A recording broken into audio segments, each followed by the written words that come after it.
जीवन में अनुशासन का बहुत गहरा महत्व है। अनुशासन ही सफलता की कुंजी है, जिससे इस जीवन का विकास कर पाते हैं और सफलता के अनेक चरण छू पाते हैं। अनुशासन हमारी आत्मा में सुधार करता है। यही वो है जो हमें जीवन में अपने लक्ष्यों को प्राप्त करने में मदद भी करता है। बिल्कुल, अनुशासित यानी डिसिप्लिन रहकर ही हम सफल और खुशहाल जीवन जी सकते हैं। अगर हम देखें तो पूरी प्रकृति कहीं ना कहीं एक अनुशासन से ही बंधी हुई तो है। सूरज का रोज एक ही दिशा में उगना, उसी तरह अस्त होना, निश्चित गति से पृथ्वी का सूरज के चारों ओर चक्कर लगाना अनुशासन का ही एक तरह से प्रमाण है। चांद, तारे, बिजली, बादल, सबका अनुशासन है। इनमें भी जब किसी का अनुशासन अगर भंग होता है तब हम देखते हैं कि कुछ ना कुछ विनाशक घटनाएं घटित होती हैं। अनुशासन हमें नियंत्रण में रखता है और स्वयं का शारीरिक, मानसिक और रचनात्मक निर्माण भी करता है। इसलिए जीवन में अनुशासन की अहमियत जरूर समझिए। हेलो इंडिया, मैं हूं प्रतिबिंब। हेलो इंडिया, मैं हूं प्रीति।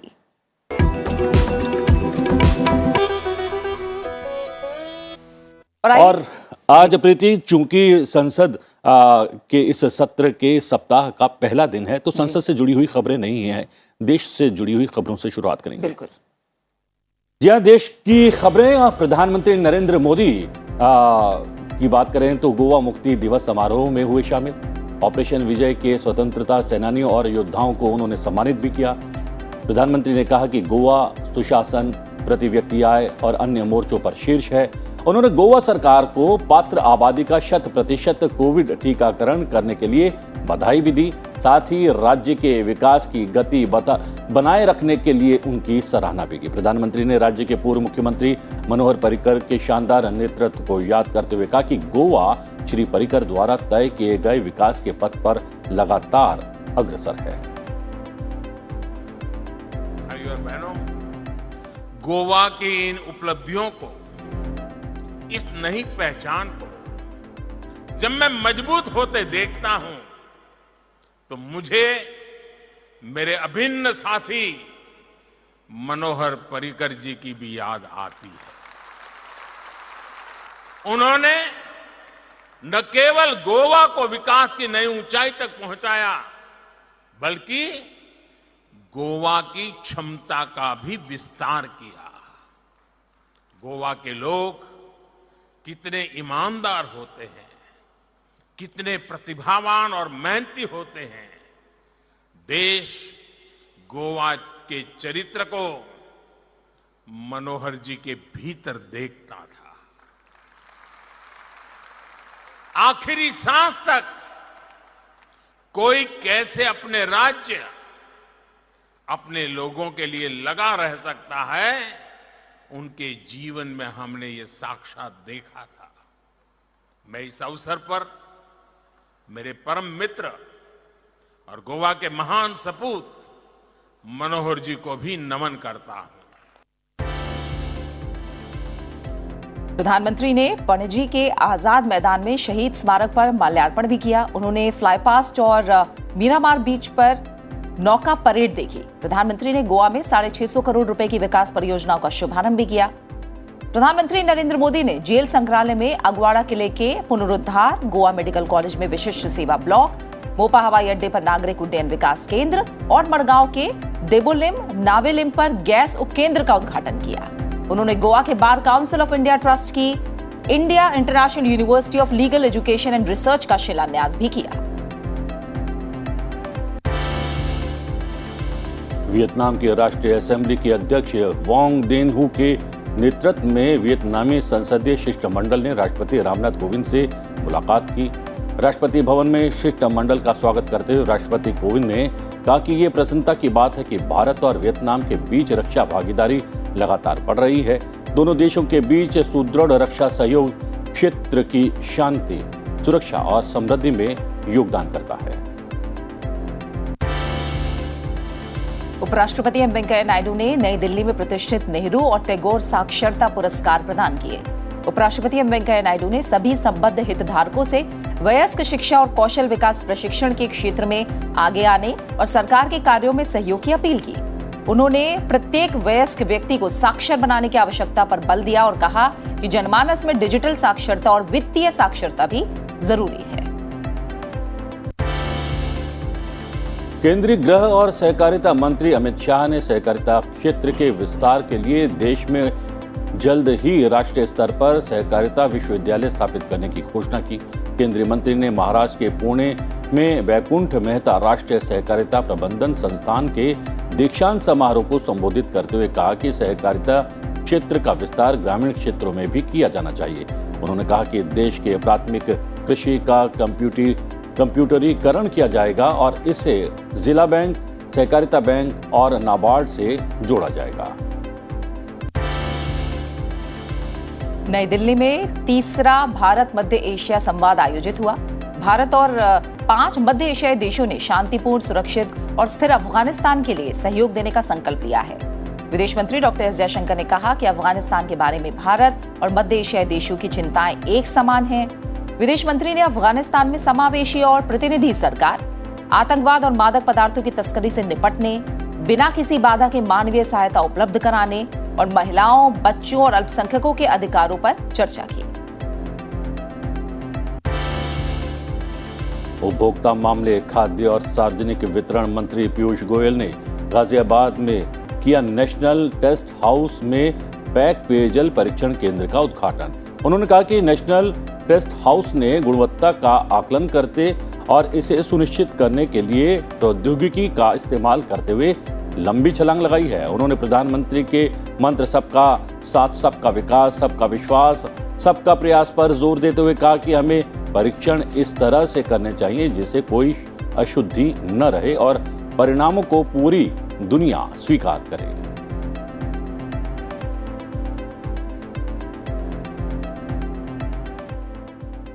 और देश के बाद अब देख लेते हैं चारों कोनों से राज्यों से आ रही बड़ी खबरें। सूचना और प्रसारण मंत्री अनुराग ठाकुर और उत्तराखंड के मुख्यमंत्री पुष्कर सिंह धामी ने बागेश्वर जिले के कुमाऊं डिवीजन में विजय संकल्प यात्रा का शुभारंभ किया।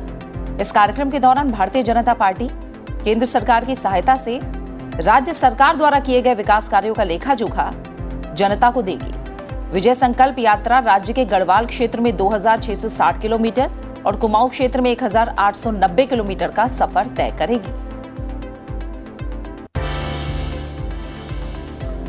जिले के गांव निजामपुर में निशान साहिब की कथित बेअदबी के प्रयास के मामले को लेकर पकड़े गए आरोपित की आक्रोशित भीड़ ने पीटकर हत्या कर दी। इससे पहले श्री दरबार साहिब में भी बेअदबी के आरोपित की हत्या कर दी गई थी।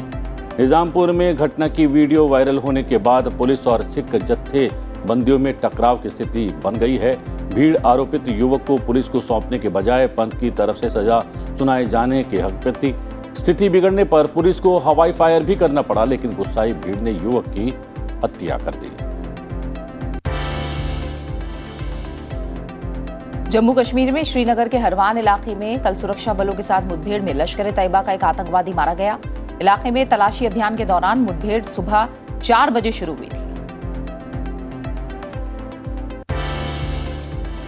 असम विधानसभा का शीतकालीन सत्र आज से गुवाहाटी के उपनगर दिसपुर में शुरू होगा। इस सत्र के दौरान 15 संशोधन विधेयक और एक नया विधेयक पेश किए जाने की संभावना है। सत्र 24 दिसंबर तक चलेगा। सत्र के आखिरी दिन राष्ट्रीय शिक्षा नीति NEP पर विशेष चर्चा होने की संभावना है।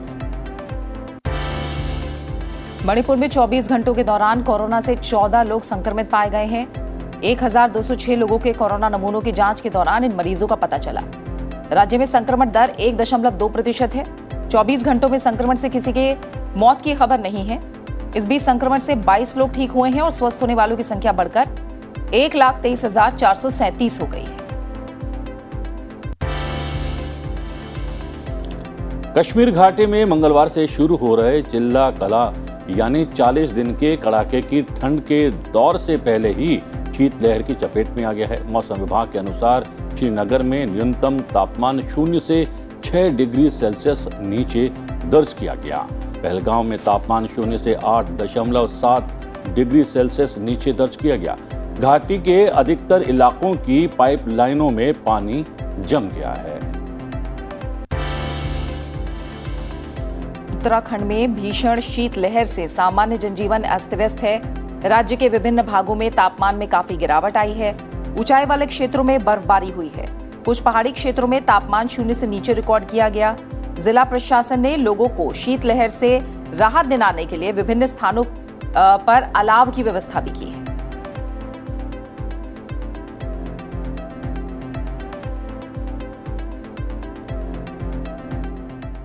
और अब कुछ अंतर्राष्ट्रीय खबरें।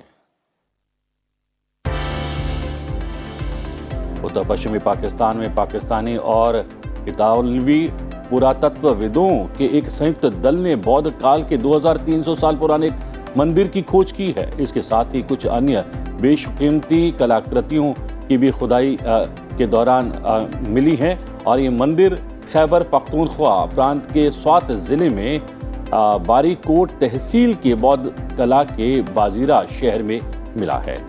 इस मंदिर को पाकिस्तान में बौद्ध कला का सबसे प्राचीन मंदिर भी बताया गया है। मंदिर के अलावा पुरातत्वविदों ने बौद्ध कालीन 2700 से अधिक अन्य कलाकृतियों को भी बरामद किया है, जिनमें सिक्के, अंगूठियां, बर्तन और यूनान के राजा मिनांदर के काल की खरोष्टी भाषा में लिखी सामग्री भी शामिल है। श्रीलंका की नौसेना ने देश के जल क्षेत्र में अवैध रूप से मछली पकड़ने के आरोप में 43 भारतीय मछुआरों को गिरफ्तार किया है और 6 नौकाओं को भी जब्त कर लिया है। श्रीलंका की नौसेना ने शनिवार को जाफना में डेव द्वीप के दक्षिण पूर्व समुद्री क्षेत्र में इन मछुआरों को गिरफ्तार किया। मलेशिया में हाल के वर्षों में आई सबसे भीषण बाढ़ के कारण 22,000 से अधिक लोगों को सुरक्षित स्थानों पर पहुंचाया गया है। वहां शुक्रवार से तेज बारिश हो रही है, जिससे नदियों में बाढ़ आ गई है। कई शहर जलमग्न हो गए हैं और मुख्य सड़कों पर पानी भर जाने से बड़ी संख्या में वाहन भी फंस गए हैं। फिलीपींस में तूफान से 31 लोगों की मौत हो गई और कई लोग लापता हुए हैं। तेज तूफान से बिजली के खंभे गिर गए, पेड़ उखड़ गए और बिजली आपूर्ति बाधित हुई। विसाय और मिंडानाओ पर तूफान का सबसे ज्यादा असर पड़ा है। बचाव अभियान जारी है। विसाय और करागा क्षेत्रों में 3,32,000 से अधिक लोगों को सुरक्षित स्थानों पर पहुंचाया गया है। कोरोना वायरस को ओमिक्रॉन वेरिएंट दिन पर दिन पैर पसारते जा रहे हैं। सबसे पहले साउथ अफ्रीका में मिला ओमिक्रॉन वेरिएंट अब तक 89 देशों में फैल चुका है। ओमिक्रॉन को लेकर विश्व स्वास्थ्य संगठन WHO ने कहा है कि डेल्टा की तुलना में वेरिएंट तेजी से फैल रहा है।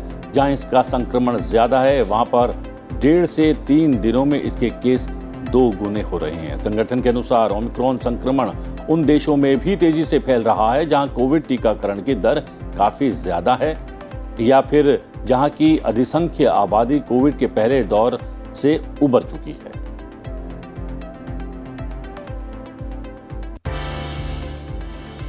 कोविड-19 के ओमिक्रॉन वेरिएंट को फैलने से रोकने के लिए ब्रिटेन से यात्रियों के देश में प्रवेश पर रोक लगा दी गई है।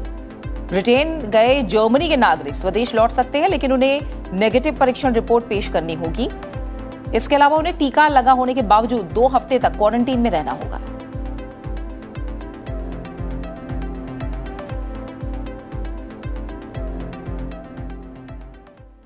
और तमाम बड़ी खबरों के बाद आइए एक नजर डाल लेते हैं आज की गतिविधियों पर।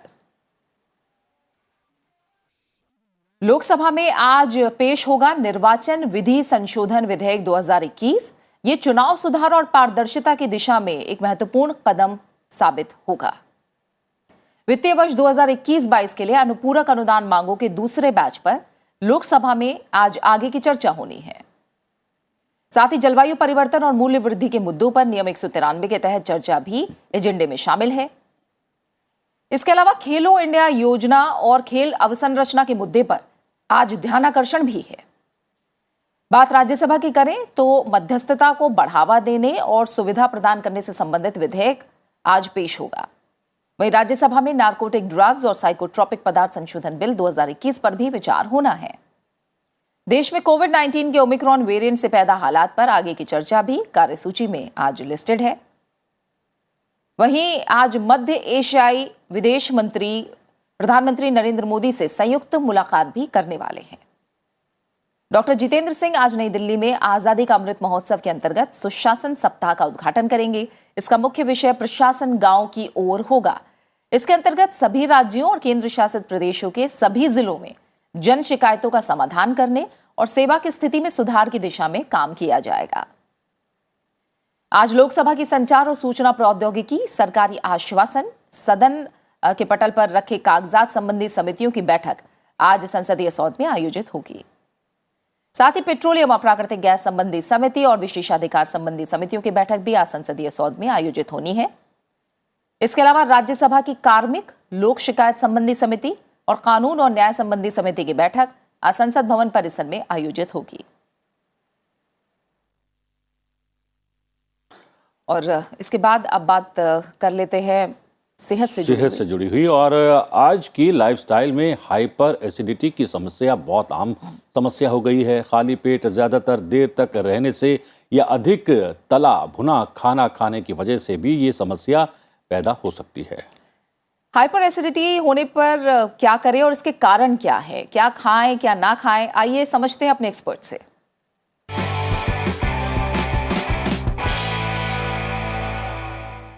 बात करने वाले हैं हाइपो एसिडिटी की। आपको सिर्फ एक चीज का फॉलो करना है, वो है अपने वेट को आपको कम करना है।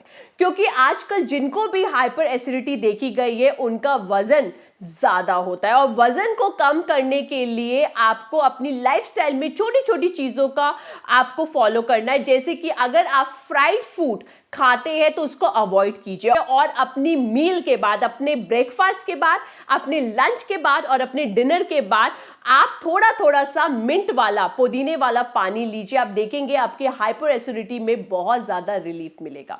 उसके अलावा अगर आपको सडनली बहुत ज्यादा जलन हो रही है पेट में, एसिडिटी से बहुत ज्यादा बब्स आ रहे हैं, तो आप कोल्ड मिल्क भी ले सकते हैं, ठंडा दूध भी ले सकते हैं। अगर आप चाय या कॉफी बहुत ज्यादा लेते हैं तो आपको उसको कट डाउन करना है। आप 1 से 2 कप ले सकते हैं, और उसके अंदर सफेद चीनी का इस्तेमाल बिल्कुल नहीं करना है, क्योंकि चीनी की जगह आप स्टीविया का इस्तेमाल कर सकते हैं। स्टीविया एक नेचुरल फॉर्म ऑफ शुगर होती है।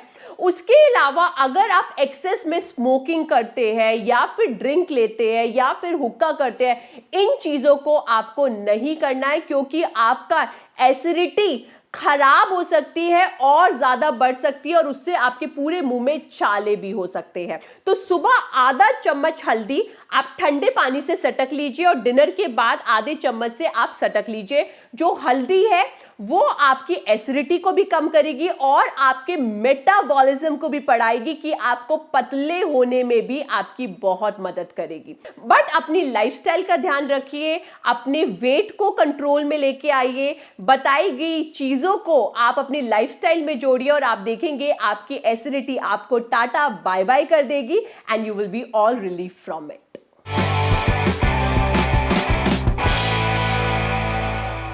और ये एसिडिटी का मामला नींद से भी जुड़ा हुआ है। अगर आपकी नींद पूरी नहीं हो रही है, यानी कि कम नींद ले रहे हैं, या फिर आप समय से ज़्यादा सो रहे हैं, तो भी एसिडिटी आपको परेशान कर सकती है। यानी एसिडिटी से दूर रहना है तो एक नियमित दिनचर्या जो है उसका पालन करना बहुत ज़रूरी है।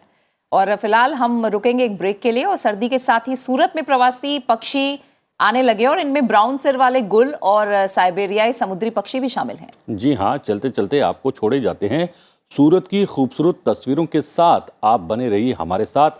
ब्रेक के बाद जानेंगे आज के दिन के इतिहास के बारे में।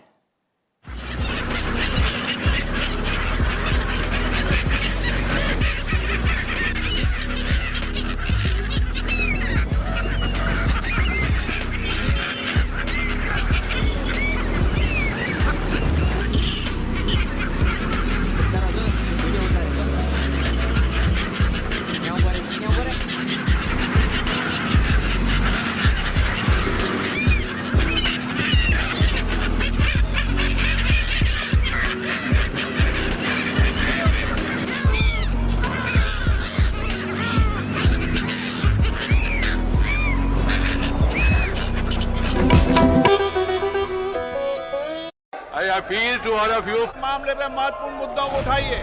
मैं आपकी अनुमति से कोई सरकार इस पे विचार कर रही है। What is important for all of us to realize is what I want to ask the honorable minister. What specific intervention are you doing? Politics कर देश में भेद खड़ा नहीं करना चाहिए। सरकार इसके लिए निरंतर प्रयास कर report of the department red parliament standing committee. प्रश्न ये है कि विधेयक पारित किया जाए। हमारे मंत्रालय ने 6 साल में आम जनता तक पहुंचाने की व्यवस्था है।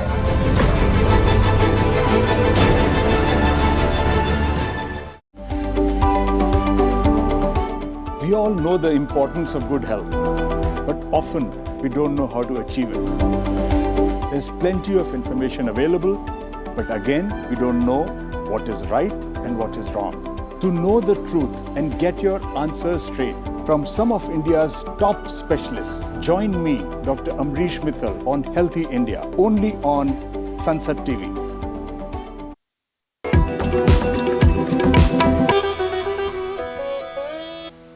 हेलो इंडिया, ब्रेक के बाद आपका एक बार फिर से स्वागत है और अब बात आज के इतिहास की। आइए जानते हैं आज के दिन से जुड़े इतिहास के बारे में और आपको बताते हैं कि इतिहास के पन्नों में 20 दिसंबर के नाम क्या खास घटनाएं दर्ज हैं। 20 दिसंबर वर्ष 1968 में सोहन सिंह भकना का निधन हुआ। वे भारत के आजादी के लिए संघर्षरत क्रांतिकारियों में से एक थे। सोहन सिंह अमेरिका में लाला हरदयाल द्वारा गठित गदर पार्टी के प्रमुख नेताओं में से एक थे। लाला हरदयाल ने अमेरिका में पैसिफिक कोस्ट हिंदी एसोसिएशन नाम की एक संस्था बनाई, जिसका अध्यक्ष सोहन सिंह भकना को बनाया गया। 20 दिसंबर वर्ष 2005 में संयुक्त राष्ट्र द्वारा अंतर्राष्ट्रीय मानव एकता दिवस मनाने की शुरुआत हुई। इस दिवस का उद्देश्य है लोगों को विविधता में एकता का महत्व बताते हुए जागरूकता फैलाना। दुनिया के विभिन्न देश इस दिन अपनी जनता के बीच शांति, भाईचारा, प्यार, सौहार्द और एकता के संदेश का प्रसार करते हैं। संयुक्त राष्ट्र के अनुसार एकजुटता उन बुनियादी मूल्यों में से एक है जो अंतर्राष्ट्रीय संबंधों के लिए बहुत जरूरी है। हम देखते हैं कि देश विदेश में अनोखे अनोखे प्रयोग होते रहते हैं और स्वास्थ्य से जुड़ा हुआ एक अनोखा प्रयोग हुआ है पश्चिम बंगाल में। बिल्कुल जी, बताते हैं इसके बारे में अपने दर्शकों को भी। पश्चिम बंगाल के उत्तर बंगाल स्थित अलीपुर द्वार के बक्सा पहाड़ी इलाके में एक अभिनव प्रयोग किया गया। भारत में पहली पालकी एम्बुलेंस को लॉन्च किया गया था। गांव में स्थानीय प्रशासन ने मरीजों के लिए पालकी एम्बुलेंस शुरू की है। भारत में पहली बार बक्सा हिल्स में चिकित्सा क्षेत्र में पालकी एम्बुलेंस सेवा शुरू की गई थी। दूर दराज के पहाड़ी गांवों से गर्भवती महिलाओं और बीमार लोगों को मैदानी इलाकों में लाने के लिए ये सेवा शुरू की गई। तो इस तरह की सेवा शुरू होने से बक्सा पहाड़ी के 13 गांव के निवासी अब काफी खुश हैं। पश्चिम बंगाल के उत्तर बंगाल स्थित अलीपुर द्वार के दुर्गम पहाड़ी क्षेत्र में जब घर में कोई अचानक से बीमार पड़ जाता है तो परिवार दहशत में आ जाता था। परिवार को अस्पताल पहुंचाने में काफी मशक्कत करनी पड़ती थी। ऐसे में अलीपुर द्वार के बक्सा पहाड़ी इलाके में एक अभिनव प्रयोग किया गया। भारत में पहली पालकी एम्बुलेंस को लॉन्च किया गया। अलीपुर द्वार जिले के बक्सा गांव में स्थानीय प्रशासन ने मरीजों के लिए पालकी एम्बुलेंस की शुरुआत की है। पालकी एम्बुलेंस सेवा का उद्घाटन अलीपुर द्वार के जिलाधिकारी सुरेंद्र कुमार मीणा और मुख्य स्वास्थ्य अधिकारी गिरीश चंद्र बेरा ने किया। पालकी एम्बुलेंस एक बेसिकली एक नया कंसेप्ट है। इसमें देखो पहाड़ में क्या है कि नॉर्मल जो एम्बुलेंस फैसिलिटी हम लोग नहीं दे पाते, जो समतल में संभव है, बट पहाड़ में संभव नहीं। इसीलिए हमने ये पालकी एम्बुलेंस कॉन्सेप्ट लेके आए हैं। ये तो हिल का टेरेन, एक तो बहुत हाइट ज़्यादा है यहाँ पे, तो नॉर्मल एम्बुलेंस संभव नहीं। इसीलिए पालकी ambulance with the help of family planning of India, block प्रशासन, ब्लॉक हेल्थ एडमिनिस्ट्रेशन, जिला हेल्थ एडमिनिस्ट्रेशन मिलके बेसिकली यहाँ के स्पेशली जो बक्सा द्वार है, चुनावाटी है, उनके लिए हम लोग ये फैसिलिटी लेके आए हैं। भारत में पहली बार बक्सा हिल्स में चिकित्सा क्षेत्र में पालकी एम्बुलेंस सेवा की शुरुआत की गई थी। दूर दराज के पहाड़ी गांवों से गर्भवती महिलाओं और बीमार लोगों को मैदानी इलाकों में लाने के लिए ये सेवा शुरू की गई थी। पालकी एम्बुलेंस को बनाने में लकड़ी का प्रयोग किया गया है। इसके अलावा पूरी संरचना एल्युमिनियम पन्नी से बनी है। अधिकारियों का कहना है कि एक पालकी एम्बुलेंस को बनाने में करीब 40,000 रुपए का खर्च आया था। एम्बुलेंस को 4 स्वयंसेवकों द्वारा ले जाया जाता है। पालकी एम्बुलेंस के अंदर विभिन्न प्राथमिक चिकित्सा किट भी रखी गई हैं। इस तरह की सेवा शुरू होने से बक्सा पहाड़ी के 13 गांवों के निवासी काफी खुश हैं। प्रीति, हम तो बस इतना ही जानते हैं कि पालकी में पुराने ज़माने में दुल्हन को विदा किया जाता था और ये तस्वीरें भी हमने पुरानी फिल्मों के माध्यम से ही देखी हैं। बिल्कुल, लेकिन ये अनोखा प्रयोग बहुत बेहतरीन बिल्कुल, है। जहाँ दूर दराज के इलाके हैं, जहाँ अभी भी हम एक तरह से देखें गाड़ियों का, एम्बुलेंस का पहुंचना मुश्किल है, वहाँ इस तरह की कोशिशें भी एक बड़ा बदलाव ला सकती हैं। आइए अब एक नजर डाल लेते हैं संसद टीवी पर आज प्रसारित होने वाले कार्यक्रमों पर। हेलो इंडिया के बाद सुबह 10 बजे देखिए हमारा विशेष कार्यक्रम संसद में आज, और सुबह 11 बजे से संसद से सीधा प्रसारण लोकसभा और राज्यसभा की प्रोसीडिंग आपको दिखाएंगे। रात 8 बजे देखिए दिन भर की बड़ी खबरों पर हमारा बुलेटिन आज की खबर। रात 8:30 बजे मुद्दा आपका। 9 बजे आप देखिए अभिव्यक्ति, जिसमें बात होगी डॉक्टर उमा शर्मा की। और रात 9:30 बजे पर्सपेक्टिव और रात 10 बजे हाउस हाइलाइट्स। रात 10:30 बजे देखिए संसद में दिन भर की कार्यवाही पर हमारा हिंदी बुलेटिन सदन दिन भर। और रात 11 बजे आप देख सकते हैं प्रश्नकाल यानी क्वेश्चन आवर लोकसभा से जुड़ा हुआ। और रात 12 बजे क्वेश्चन आवर राज्यसभा से जुड़ा हुआ।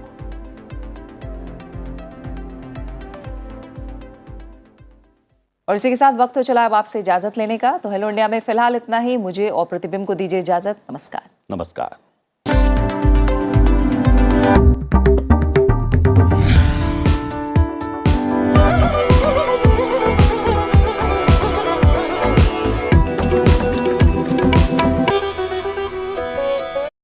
संसद के काम